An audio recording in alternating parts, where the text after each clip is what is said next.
One. So today is an absolute must-win for the Los Angeles Lakers. Lakers take on the Sacramento Kings. They're currently 2.5-point favorites over Sacramento. They're at home. This is no mess-around type game. The Lakers win this game, they would be tied with the Dallas Mavericks for the 8th seed. They would have one more win, but one fewer or one extra loss because they've played more games in Dallas. But it's just one huge step closer to climbing the standings, overtaking Dallas, overtaking Sacramento. Unfortunately, the Denver Nuggets sold against the Phoenix Suns yesterday. Of course, that was the Lakers. Denver would have ran away with that game and would have closed that out. But because it was Phoenix, they let the game go into overtime, and they lose in overtime. Kevin Durant all of a sudden remembers how to start shooting, and it was bad. But the Lakers are still not out of reach. They are 2.5 games back of the Phoenix Suns. If they beat Dallas or they beat Sacramento, they would be 2 games back of Phoenix. Phoenix still has the toughest schedule the rest of the way. So gives the Lakers a good opportunity, a good position to get and fight for that 6 through 8 spot, which ideally, perfect world, you get the 6th seed. Worst case, you finish in that 7th or 8th, ideally that 7th.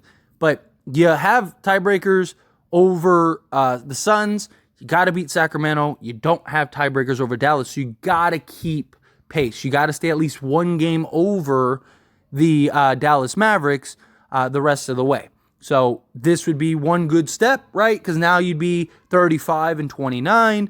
Dallas would be 34-28. Sacramento would be 34-27.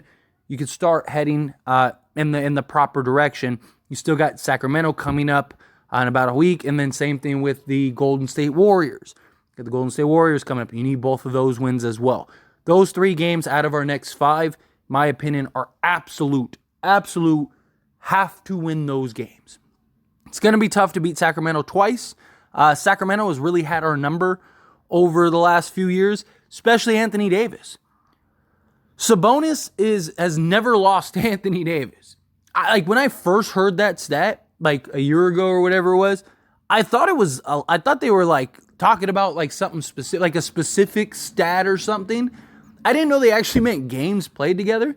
Because the Lakers have beaten Sacramento, but I guess like Sabonis didn't play in those games and stuff like. And so that is just bizarre to me. Look, Sabonis is an incredible center. He's having a very good year. But come on.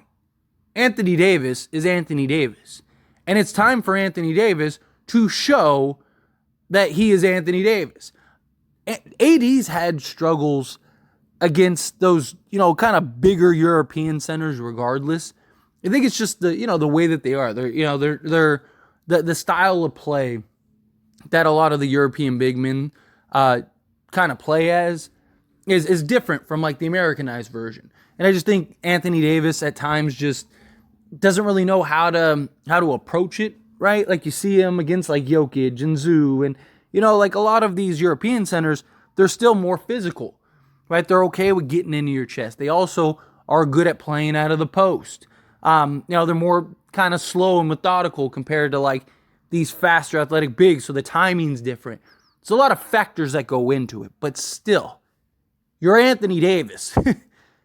Time to do that. I want to see that dominant, okay, here, let's change the narrative type game. I want to see Anthony Davis go in there and go, okay, you guys really think Sabonis has my number? You really think Sabonis is just, better than me? Stop. Sit down, watch what I'm going to do. That's what I need to see from Anthony Davis. I need to see that approach, that level to the game, and I need to see AD take this serious. But I need everybody, right? Like, AD could go off for 40 and 15. That doesn't mean anything if you don't win the game. I need everybody across the board. We need to be locked in defensively. This is going to be a real test for the Lakers, right? Because Sacramento does match up very well against the Lakers. They have 2 very speed-heavy guards, right? Where can Austin Reeves and D'Angelo Russell hold their own against a De'Aaron Fox and a Malik Monk? Talk about 2 guys that they could go off for 30 to get each, right? I mean, they could score 60 points on the Lakers combined if the Lakers don't do their job and aren't able to slow them down. Obviously, you need a team effort, you need team defense, but our guards got to find ways to stay in front of De'Aaron Fox and Malik Monk, right? You need to slow them down. You need to keep them at least honest, right? Don't let things get out of reach to where they're just going off and they're torching us all game. Now the game's tight and you're putting them in a position to where they can close you out. Because that could end up bad for the Lakers. They also, again, Sabonis and Anthony Davis, how does that matchup look like? Right? They have got Keegan Murray's a guy that could go off. He's kind of had his struggles this year, but he's a guy that can go off for 30 on any given night. Harrison Barnes, same thing. Like, Sacramento has some real players. Sacramento has some guys that could give the Lakers some fits, and that could, be a bit of an issue. So I do think that this is a real test. Rui Hachimura, is he going to be able to stay in front of, a Harrison Barnes and a Keegan Murray? Is De'Aaron Fox going to be able to be slowed down by an Austin Reeves and a D'Angelo Russell? Again, these guys are going to get theirs, but what does it look like? Right? Like, SGA still scored 20, but the Lakers held them to 5 of 13 from the field, and instead of him getting 30, he got 20. Right? Now, I'm not saying, that the Lakers also, blew them out, but, De'Aaron Fox, let's say, he gets 25. But is he 50% from the field, or is he 44% from the field? That's a big difference. That could be the difference between you winning and losing a game, because that means he has been less efficient, which then translates to him taking more shots, which then translates to probably good things for the Lakers. Same thing with Malik Monk. Let's say Malik Monk goes off for, 25. Did he shoot 50% or did he shoot 46%, right? Like, again, those are the differences. Those small little margins are the difference between you winning and losing a game. So, but if De'Aaron Fox is basically getting whatever he wants, getting to the basket at will, getting all these wide open looks, just torching our guards, probably going to go bad. Probably going to go real bad. So, and then Rui. I need to see Rui be able to hold his own against, a Keegan Murray and a Harrison Barnes, whichever one they end up slotting him against. Probably my guess would be Harrison Barnes because he's quicker. Or at least that's what I would do. Make Rui have to defend Barnes and just let Barnes try to just blow by him and use his foot speed. Because that's a big problem with Rui, is the lack of foot speed. Can he stay in front of some of these guys? Can he fight through those screens? If I was Sacramento, that's what I'd be doing if I was Mike Brown. Like, doing everything I can to just put Rui in these actions that are not favorable to him. Same thing with Austin Reeves, right? Have De'Aaron Fox just tack Reeves. So Reeves is going there. If I'm somebody that's like, hey, this is how you could beat the Lakers, you don't think that Sacramento's thinking the same thing? Of course they are. And it's not even rocket science because, again, it's not even big brain stuff. It's not something that like, oh man, I figured out no. I mean, it's what every team is doing. Every team is putting Rui Hachimura in pick and roll actions or just screen actions, period. And then every team is having their best offense player just seek out Austin Reeves and attack him. So guess what Sacramento's going to do? They're probably going to put Rui in a bunch of screen actions, and they're probably going to have De'Aaron Fox and Malik Monk target Austin Reeves and go after him. We need Austin Reeves to just be serviceable. I don't need him to be elite. I don't need him to be, Jared Vanderbilt out there. Just don't get torched every possession. He did an excellent job against SGA. And De'Aaron Fox is not better than SGA. So stay in front of him. Move your feet. Play the right way. But the team as a whole, you got to play the right way. We need D'Lo step up, continue to play great. He's been fantastic. We need that to continue. Austin Reeves, he's been much better. He's been much improved on the offensive side. His three-point shot's starting to come around. We need that. Rui, I'd like to see him have a little bit better of a game, a little bit of a bounce-back game. Anthony Davis, already talked about. LeBron James is going to do LeBron James things. Never really worried about him. But the other guys, right? Can Spencer Dinwiddie start getting in a rhythm? Can Taurean Prince continue his shooting and get back to just being that serviceable three-point shooter that he was? We need his shooting.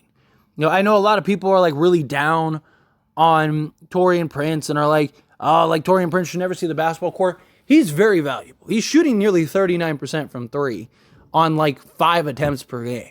Like, the guy is doing what you need him to do. Problem is is when you play him 20 to 25 minutes. That's the issue. If he's playing like 15 minutes, knocking down, 2, 3, 4 threes, that is excellent. So we just need, again, the rotation to be sought out. Hopefully we have a defensive game plan that's working. Hopefully guys are hitting shots. We're moving the basketball. Take care of the basketball, please. The Lakers have 20 turnovers against Sacramento. They're probably going to lose this game. They had 20 turnovers against OKC, but we are just a mismatch for OKC. Our size, just the style of play that we do, it's tough for OKC. So we were kind of able to offset those turnovers. We're not going to be able to do that against Sacramento. Sacramento's going to get out in transition. They're going to torch us. De'Aaron Fox, however you feel about him, is fast and can get court to court in record time. Same thing with Malik Monk. As I mentioned earlier, these are two fast guards. So they're just going to be looking to blow by Austin Reeves and D'Angelo Russell. D'Lo and Reeves have to be prepared. Keep a little space, get ready for the closeouts, live with, the shots that if they're just hitting. I mean, obviously you want to contest and stuff, but don't just let them blow by you every possession. And now you're putting Anthony Davis in a compromised position because now he's got to worry about, De'Aaron Fox and Sabonis down on the block. And, that could potentially lead to him getting in foul trouble. There's a lot of ways that this could break down. Lakers need to do their part. Lock in, stay focused. Let's get this W. And then all of a sudden, we're here. We could also use a couple, like the Warriors. Can the Bucks find a way to beat the Warriors? I don't believe Giannis is playing in that Bucks game. So that sucks. But if the Bucks could find a way to beat Golden State, that would be beautiful. Just kind of help us in the standings a little more. And then outside of that, Lakers got to get the W. Obviously there's teams like the Thunder that are still playing. A couple teams in the West, but none that we're not going to catch the Clippers. So we need a win, and we could use Golden State taking an L. But anyway, again, as always, this is a discussion. Pass the question on you. Let me know your thoughts and opinions down in the comments below. What do you think? How do you feel? Excited for this game? Do you think the Lakers pull out and get the W? Again, whatever your thoughts are, let me know. That being said, if you haven't liked this video, hit that like button. Helps me out a lot. Lets me enjoy these types of videos, and I truly appreciate it. Not subscribe to the channel, hit that subscribe button. Turn on the bell notifications. Appreciate y'all. See you in the next one. Thank you.